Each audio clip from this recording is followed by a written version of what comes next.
Looks like the road ends here. This village is supposed to be the last settlement. Other than that, there's nothing but thick jungle in every direction. The commander of the local troops led me this far. But now I need to quiz a local about the temple. I have no idea where it is. Hello? Hello? Jesus, where is everyone? Looks like this place was abandoned pretty recently. Hello? Is anybody there? The Nazis can't have been here already. Can they? Damn it. I'll have to find the temple on my own. It's a tree. It's a big tree. There are leaves on it? I don't know. A bamboo pole. Why is it every time I see one of these things, I feel like something ridiculous is about to happen? I'll take that cloth with me too.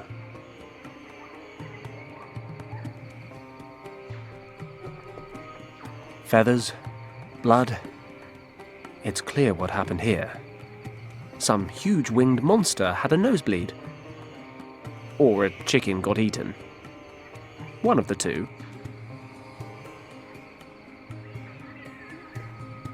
A man can never have enough feathers.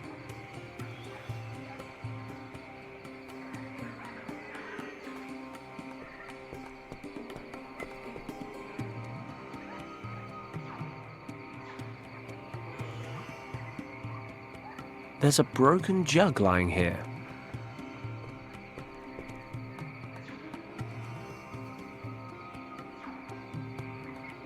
This basket's seen better days.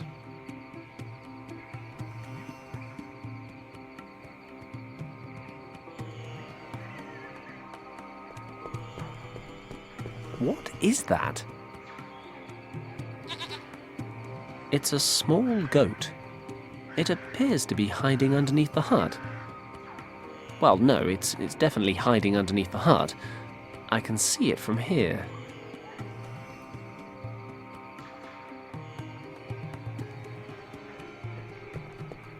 There are some chopped logs lying in the fireplace.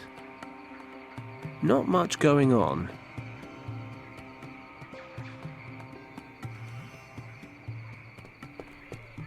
An empty, tattered basket. Oh no, I stand corrected.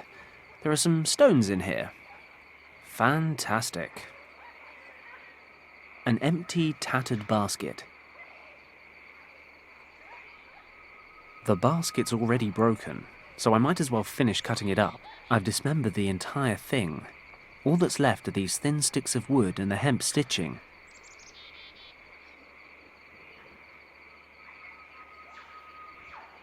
A few sharp-edged pottery shards. I'll just take a short wander into the jungle. Maybe the villagers are out foraging or whatever it is villagers do. Hey, you there! Where do you think you are going? Christ! You frightened the life out of me! What the hell are you doing hiding in there? Get away from the edge of the jungle. Come here! What's wrong? Don't ask, just do what I say. Have I done something wrong? Sorry, I didn't mean to sneak around. I just wasn't sure where everyone had got to. There's a man-eater about. A what? Doesn't anything strike you as strange around here? Well, yes. He came into the village last night while we were sleeping. Who? The man-eater. Listen to me. The beast is still out there. I can feel it in my bones. And you're the only survivor? No, during these months, only women, children and old people live in the village. The young men work on the tea plantations. When he came, there was no one here to protect us. Those who could walk packed their things and left this morning. What sort of animal are we talking about here? I'm, something of an expert. A tiger, what else? A tiger? It was no normal tiger, it was a man-eater. Tigers normally avoid settlements. They hunt in the jungle. But now and again, a few of the particularly hungry ones stray into the villages. I remember the old stories from my childhood. When a man-eater has picked out a village, he stalks it for days until he can strike again. When you put it like that, it does sound kind of scary. But I have a very important task, and I'm looking for someone who can help me. What brings you here, stranger? I'm looking for an old monastery, or a temple. Do you know anywhere around here that fits the description? As a matter of fact, there is an old temple nearby. Great. How do I get there? Could you show me? You may have no instinct for survival, stranger, but I wish to retain what is left of my life. I cannot leave the village until the man-eater is dealt with. Okay. Tell you what. I'll have a look around and think of something. If I deal with the tiger, will you lead me to the temple? Take my word for it, stranger. Great. It's a deal. Be careful out there.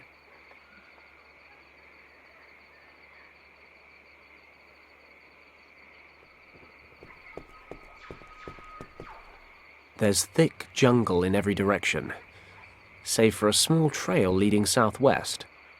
I'll follow the path leading out of the village so I don't get lost. Let's see where it leads to. What is that sound? Christ, there really is a tiger out there. I never knew they sounded like that. Thinking about it, I'm not a vet, but this guy might be injured. No doubt he'd still eat me given half a chance. I should stay out of his way. Ugh. Leeches, dysentery, mud. Not very enticing. A clump of wild mushrooms. I don't know anything about mushrooms, but that's no reason not to pick them. If they taste foul, I can just throw them away.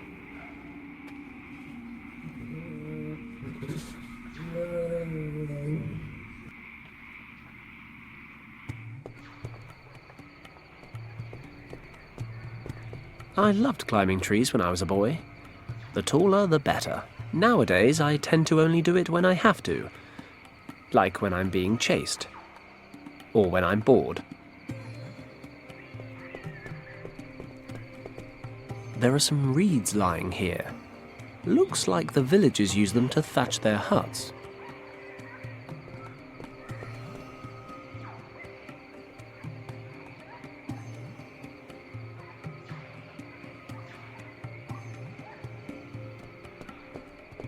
They should go up nicely.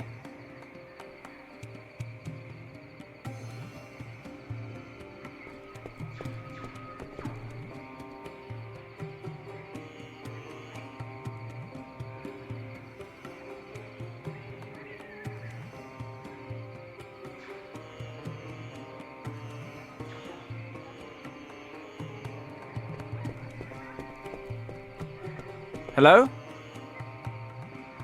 Yes? Any luck in hunting the tiger? Yes, I saw the tiger. You're right. He's still lurking about. Told you so. I think I know why it came into the village last night as well. He looks injured.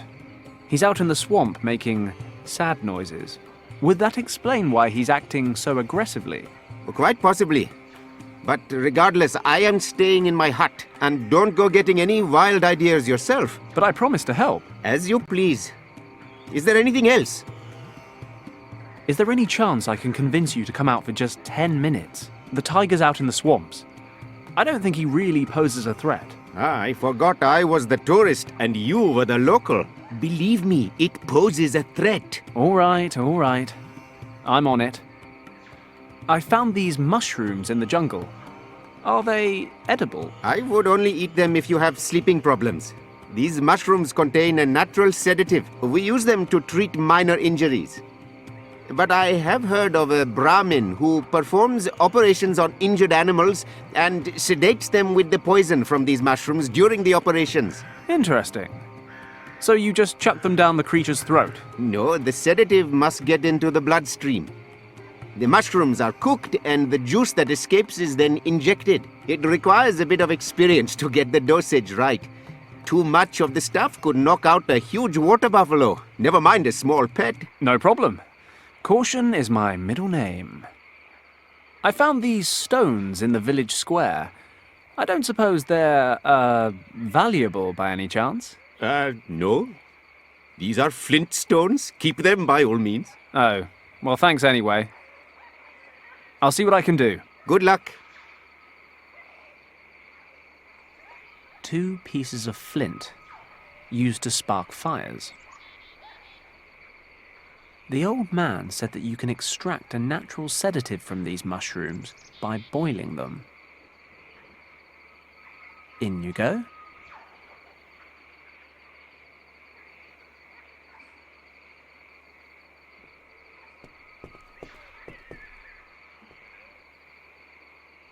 The reed's caught. The logs shouldn't be far behind. If the old guy is telling the truth, I can boil these mushrooms into some kind of natural sedative. That was quick. There's a dark sap oozing out.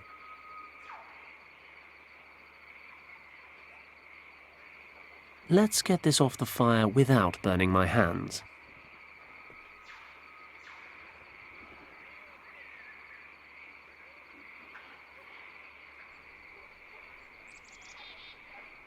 I can tie one of the pottery shards to one of the sticks. Great. I'll use a few fibers from the hemp cord to make fletching for the dart. I'll dip the tip in the homemade tranquilizer. Voila! A perfect tranquilizer.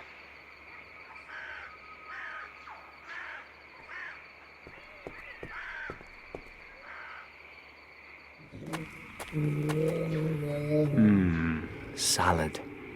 All that's missing is a thick, juicy, medium rare ribeye and some chips. Hold the salad.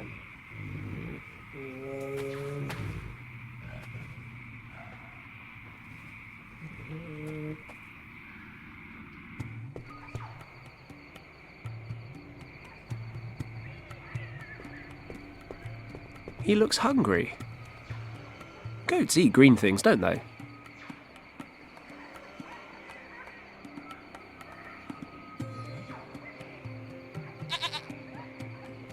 Okay, little guy. Fancy an adventure? I'll tie a piece of the cord around the goat's neck, so it doesn't run off before I'm done with it. I've tied a leash round its neck.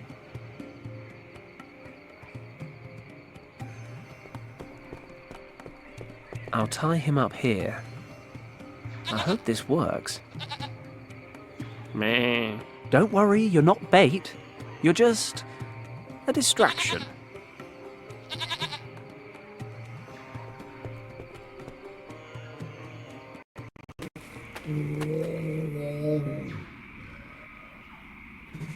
Okay, preparations are in place. I'll lure the tiger into the village, then hide behind the tree in the square. While the tiger's busy with the goat, I should have just enough time to hit him with the dart. Let's hope the sedative works. For my sake, as well as the goat's.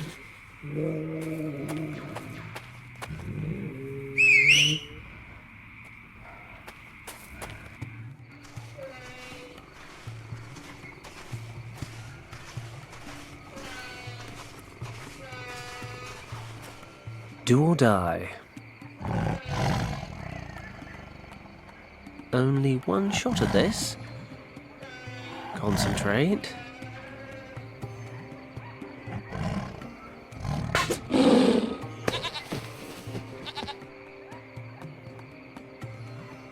Have you shot it? No, I've just sedated it. Sedated?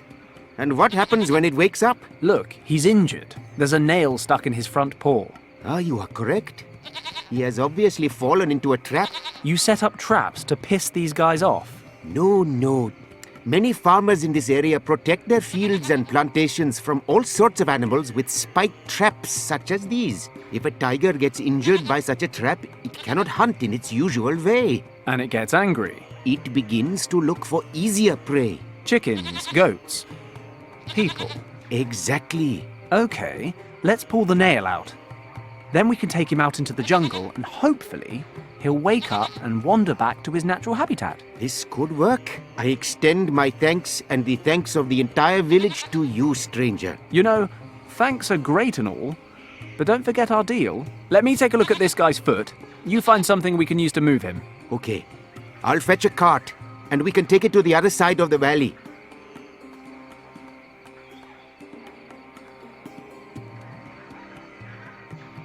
Okay, we're done. Then I will lead you to the old temple as promised. Follow me. This is it. Here? But I don't see a temple. Behind me in the lagoon. What do you mean, in the lagoon? According to records, there was a narrow valley here in which a temple stood until a few hundred years ago. One day, after a heavy storm, the valley was flooded along with the temple. Since this day, everything that remains of the temple is under the surface of the water. Only this statue standing on the roof of the temple bears witness to what lies beneath. Do you think anything's still intact down there? I cannot swim, how would I know? Okay. Well, thanks for your help. It was no problem, stranger. I had better make my way to the next village to tell the women that the tiger is no longer a danger. Would you care to accompany me? Women, you say? No, I really ought to get back to saving the world. Thank you, though. As you wish. Good luck. I usually need it.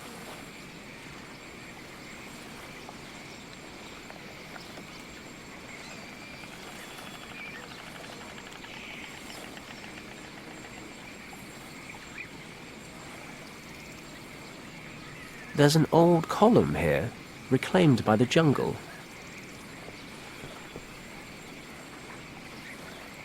These plants are firmly attached. I can't just pull them away. This statue is all that's left to be seen of the temple. The rest disappeared underwater when the lagoon formed. Perhaps some of the temple's still intact. I've got to check it out. At least the water's nice and warm.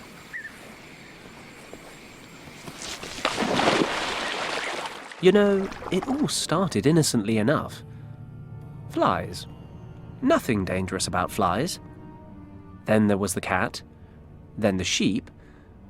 The tiger. Now sharks. Bloody sharks! I'd better steer clear of him. At least the temple looks intact. I'd better head back to the shore before he spots me. Okay. I have to get rid of that shark if I'm going to reach the temple.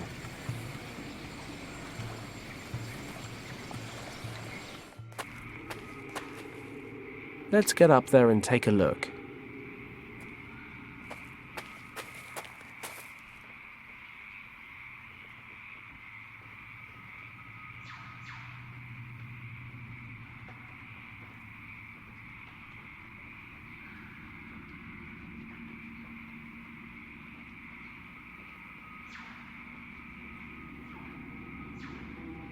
This wreck's old.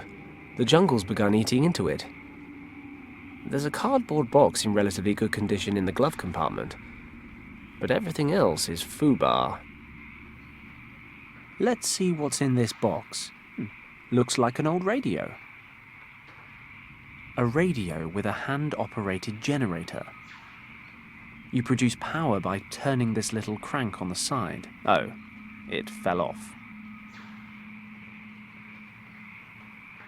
Wow, blind luck. The radio crank fits right into the bolts on the cover. Ah, there's an electrics cable under here. Might come in handy. I'll connect one end of the cable to the contacts on the radio.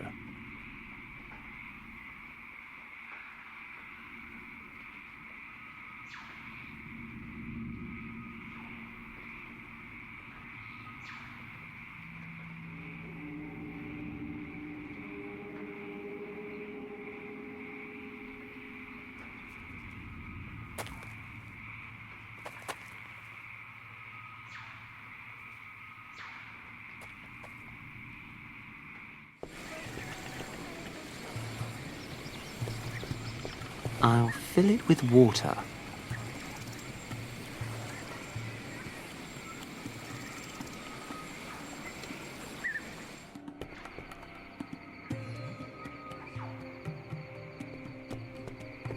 This should moisten the bloodstain.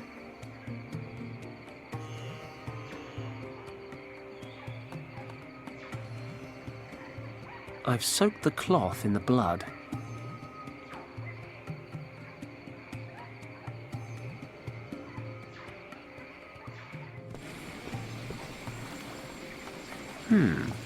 The radio can be charged electrically, and that charge could then be conducted down the cable. Sharks, I'm sure, are sensitive beings at heart. Even a small shock should be enough for him to turn tail. Of course, he's right on the lagoon bed. I'll need him to be right on top of the cable for it to work. I need something to lure him to the surface.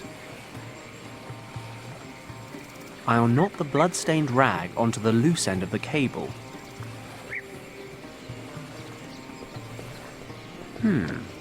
The radio can be charged electrically, and that charge could then be conducted down the cable. Sharks, I'm sure, are sensitive beings at heart. Even a small shock should be enough for him to turn tail. Of course, he's right on the lagoon bed. I'll need him to be right on top of the cable for it to work. Hopefully, the smell of blood will be enough to attract his attention.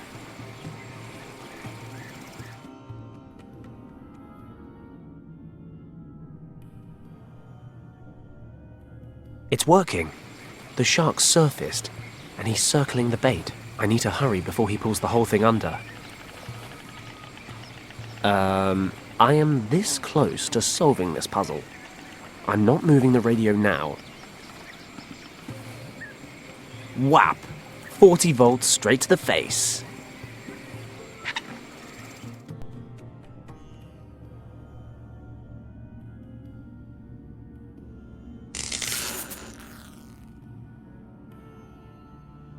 Fenton Paddock, top of the food chain. Time to get down there and check out this temple.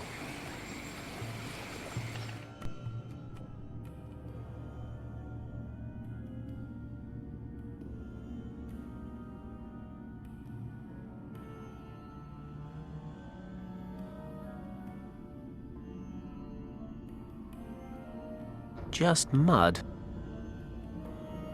I'll collect some mud.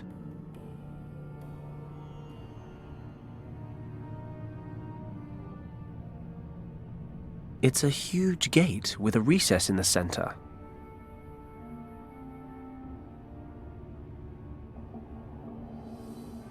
I have my strengths, but breathing underwater isn't one of them.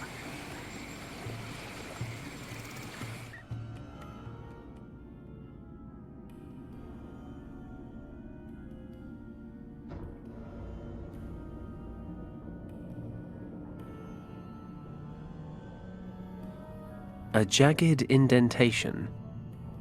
The recess isn't very big. I can reach all the way in. There seems to be some kind of mechanism back here.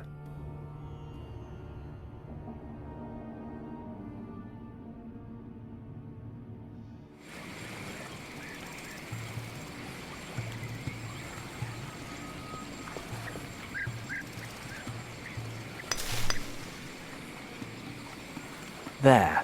I've managed to cut away the plants with the sharp edge of the pole. There's a small carving here.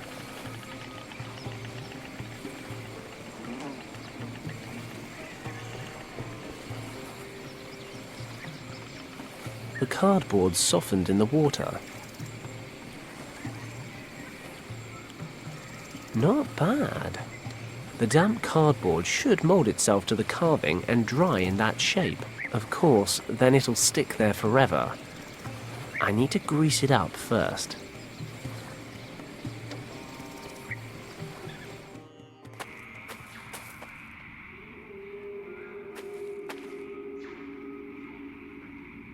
It's pretty thick. I can't just pull it down.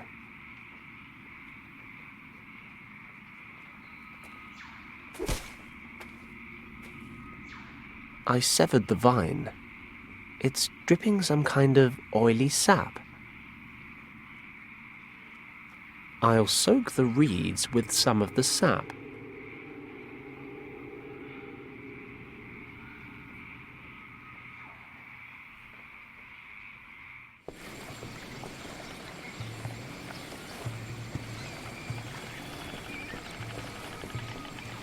If it's good for my skin, it can't do any harm to an old rock.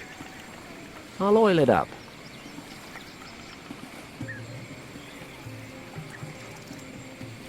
Perfect. This should make for a good mould. The damp cardboard will dry around the carving, and the plant oil should let me get it off again in one piece. The damp cardboard's moulded itself around the carving. It should be dry pretty soon. The cardboard's dried in the heat. If I just remove it carefully, and yes, a beautiful cardboard mould.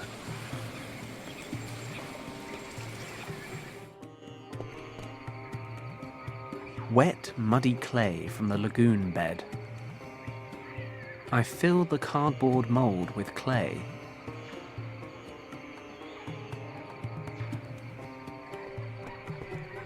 Let's hope it's hot enough to fire the clay.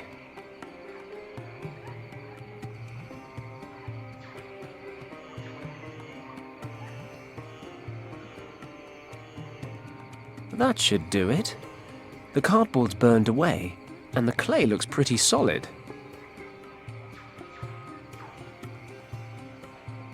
Got it.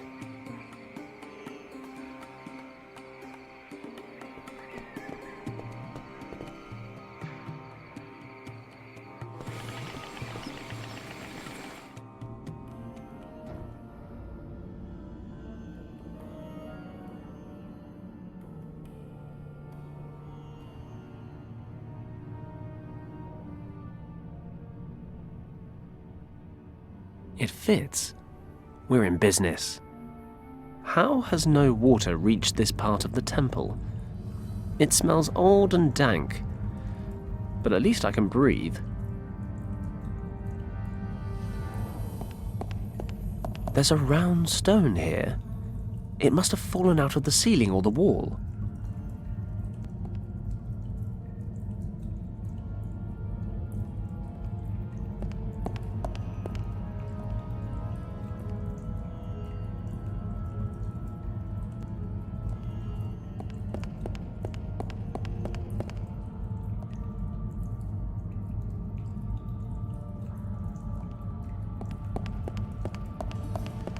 It's so well preserved. The painting seems to portray a scene Professor Hayes told me about. It's a group of herdsmen or hunters entering a large cave in the mountains. These are the people who discovered the entrance to Shambhala many thousands of years ago. It's a magnificent city with some kind of glowing orb in the center. This must be Shambhala, the light at the center. That must be the source of these morphogenetic fields. It's the world's soul. There's a round stone jutting out of the wall here. I'll grab it.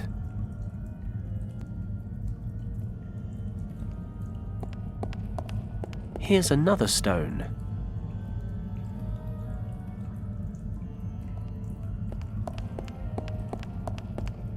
The painting shows burning houses and many, many dead people. They're fighting one another on a huge mountain of corpses. But they don't look like warriors. They're just townsfolk murdering one another. Is this the fall of Shambhala? The inexplicable catastrophe that Professor Hayes mentioned? But he said it was a dragon, and Kim translated something similar back at the monastery. These people are killing each other. But why? And another stone. The painting up there has a number of people reaching the shores of a sea or a river by boat. These must be the Shambhala survivors, the ones who came here to hide the second key. That can't be. That looks like a British Army uniform. But this place was supposed to have been built millennia ago. These glass windows must be thick as hell to withstand the water pressure, but this place was supposed to have been built over 10,000 years ago. They should barely have had two sticks to rub together. Christ, all these stories and legends. They're all beginning to feel very real. There's a plinth in the middle of the room.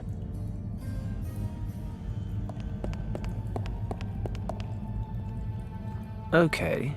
We've got 6 circular recesses arranged around a symbol. This must be where the artifact was stored all that time ago. I'd better take a closer look.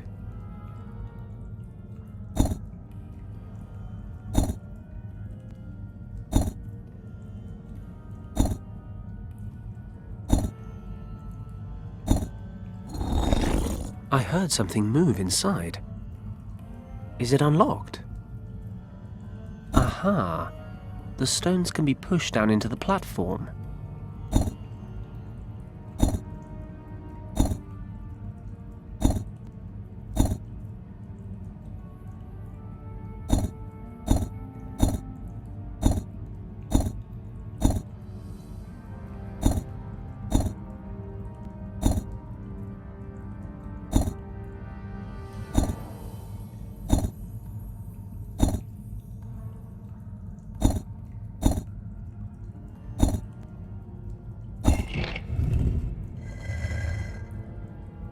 Finally, the second key. I've traveled 3 continents just to find this thing. I should be happy. Or at least relieved. But there's something bothering me. Something at the back of my mind. I'm finally holding in my hands the key to Shambhala. The key to rescuing Richard.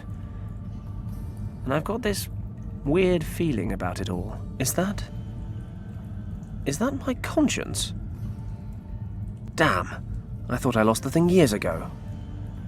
Maybe all this wasn't such a good idea. How many people have already died for this thing? And how many more will die if I open the gate to Shambhala? Beyond all the myths and the legends, there has to be something real at the end of it all. There is something behind that gate that shouldn't be messed with. I don't know. Maybe it's this place, or maybe I'm just tired, but I can't help but think back to Hong Kong Harbor. I made a split-second decision to save Richard, and it was the wrong one. I won't make the same mistake again. I don't have the luxury of special circumstances as an excuse this time, and this time, there's a lot more at stake. Kim said you can't weigh one life against another. Last time, my mistake cost 8 lives. This time, it could be thousands. I've got to accept the reality. I can't go back to Tibet. I have to go back to where it all began. I have to justify the most difficult decision of my entire life.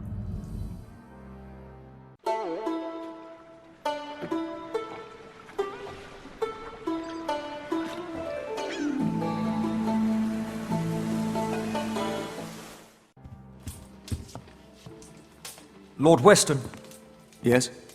Mr. Paddock is back. What? What are you waiting for? Send him in, quickly.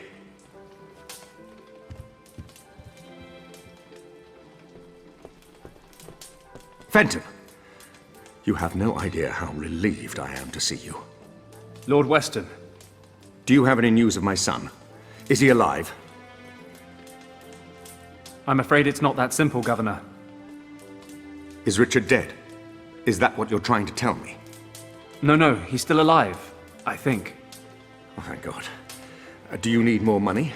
How can I help you? Just say the word, I'll do everything within my power. Sir, I know where your son is. I even have the key to the gate that leads to his location. The problem is, I can't be answerable for opening that gate. And what is that supposed to mean? Richard is in a place in the Himalayas called Shambhala. For some reason, he fled there when his unit was attacked by Nazi troops. Maybe it was the only way he could prevent the Nazis from entering Shambhala. The point is, that place holds a secret so vital, it cannot be permitted to fall into the wrong hands at any cost. This is what I've come to realize. The second key could undo everything Richard has worked for. If I reopen the gate in order to follow him, I'd risk letting the Nazis into Shambhala. Lord Weston, we have to destroy the second portal key. I'm sorry, but the dangers it represents are simply too great. What are you saying? You suggest that we leave my son, your friend, to his fate? Lord Weston, you know what Richard means to me. You know what I've sacrificed for him. Believe me, if there were any other way, I would take it. I know it's hard to accept, but after everything I've seen and experienced, I just can't continue with this mission. I'm here today to ask for your understanding. I cannot believe I'm hearing this. You sentenced my son to death, and you come here asking for absolution. I was wrong about you, Paddock. If you are unable to handle the situation, I shall have to find someone who is. As I said, I'm very sorry, Lord Weston. But I've made my decision. I'm going to destroy the key. Ich fürchte, diese Entscheidung liegt nicht mehr in Ihren Händen, Paddock. What is this? You're collaborating with the Nazis, Governor? I had no choice, Fenton. Mr. Kleist claimed to know where Richard was. He said he could return him to me. I was skeptical, but a father will cling to even the slightest shred of hope.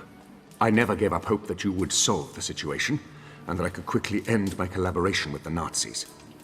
But now I realize that I backed the wrong horse. Governor, this is a mistake.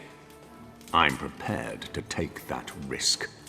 Begleiten Sie mich zum Flughafen, Paddock. Sie haben eine Verabredung in Tibet, die Sie nicht verpassen sollten.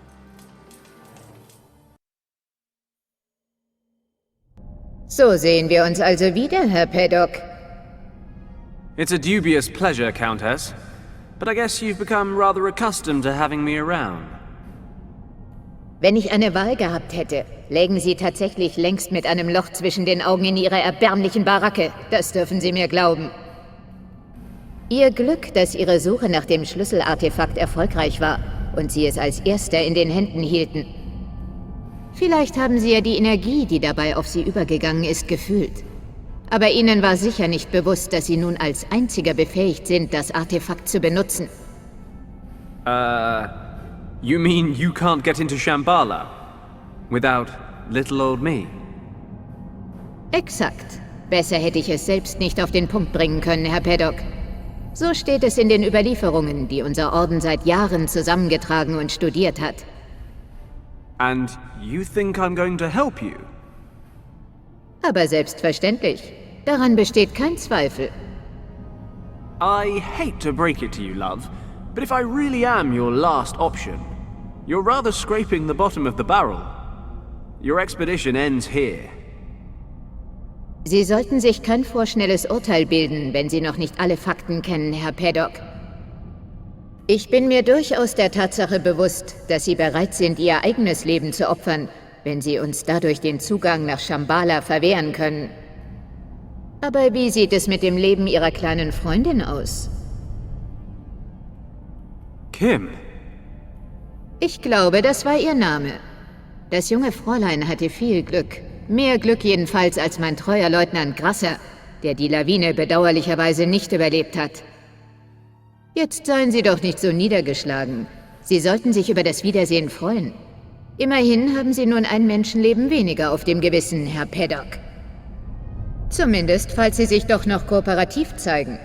Ersparen Sie mir bitte die Schilderung der Konsequenzen, die eine fortgesetzte Weigerung Ihrerseits für das Wohlbefinden Ihrer Freundin haben würde. Ich denke, Sie verfügen über ausreichend Fantasie, um die richtige Entscheidung zu treffen. Kim, are you okay? Just about. Nun? Okay. Let her go and I'll do whatever you want. Ich würde Ihnen diese Bitte liebend gern gewähren. Aber wer garantiert mir, dass ich die Hilfe Ihrer Freundin trotz aller Studien nicht doch noch benötige, wenn wir erst in Shambhala sind? Ich hoffe auf Ihr Verständnis, dass ich diesem Wunsch deswegen leider nicht stattgeben kann. Fine. What do you want me to do? Legen Sie das Schlüsselartefakt in die Vertiefung auf der Stele. Wir sehen uns auf der anderen Seite in Shambhala.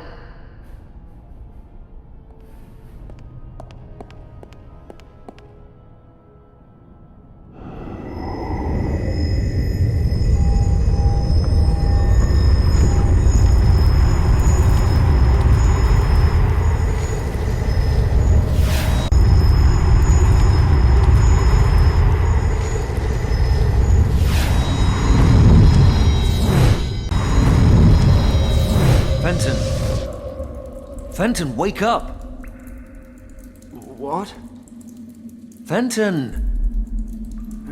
What?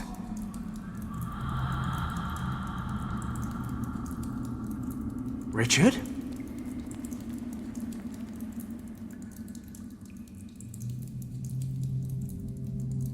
Richard, is that you? Of course it's me. Are you feeling okay? You... Why do you look like a ghost? Oh, charming. You came all this way just to tell me I've seen better days. I don't understand.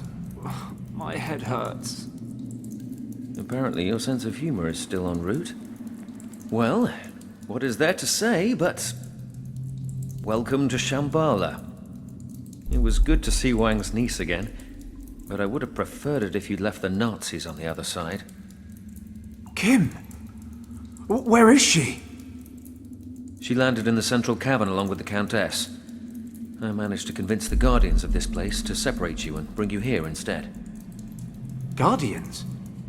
You mean there are still people here? No, not in present-day Shambhala. Just you, Kim, and a few dozen Nazis. So, what the hell are you talking about then? And what happened to you? Why are you all... flaky? Ah, well, that's the story, isn't it? When I used the original key back in the monastery, it transported me to Shambhala, but the Shambhala of the past. It seems when the key was constructed thousands of years ago, the monks who stayed in the Kembalung Valley to guard it planned to use it to return here someday. I don't begin to understand how any of this works, but believe me when I say that this place holds extraordinary power. So I've read. Something about morphogenetic fields. Providing it a name implies an explanation for something inexplicable, but yes, if you like, morphogenetic fields.